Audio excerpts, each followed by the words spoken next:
Имя своего сына мама Маша произносит только в уменьшительной форме Димочка. Она его очень любит и никогда не жалуется на судьбу мамы-инвалида, хотя ребенок в тяжелейшем состоянии. Диме 3 года, но он только-только научился держать голову. Он не говорит, только нежно гулит в ответ на мамину ласку. Даже игрушки для малыша пока слишком тяжелы, не держат их ослабевшие ручки, но Машу все это не пугает. «Главное, сыночек жив, а с остальным справимся», — говорит она. Безусловно, это непросто. Вся жизнь по расписанию массажа, занятия, курсы реабилитации.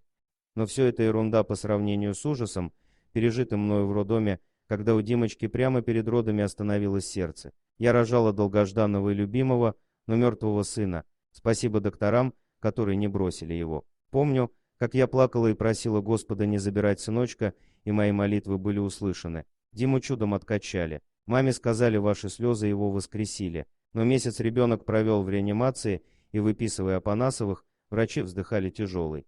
Как бы вы, мамочка, не пожалели, что вымолили его. Потом было обследование и диагноз ДЦП. Я понимаю, что мой сын никогда не станет олимпийским чемпионом, кусает губы Маша. Но я люблю его. Бог помог Димочке выжить, поможет и на ноги встать. Мы работаем, поверьте в нас, пожалуйста. Ведь еще недавно его называли безнадежным, а сейчас он уже общается. Переворачиваться сам стал. А улыбается как? Это правда. Улыбка у Димки просто обезоруживающая и счастливая, от уха до уха с радостным г, особенно, когда мама берет на руки и идет с ним гулять. Но 3-летний Бутуз нелегкая ноша, а в обычной коляске Дима сидеть не может больно. Нужны деньги на покупку инвалидного кресла Кимба Нео для больных ДЦП.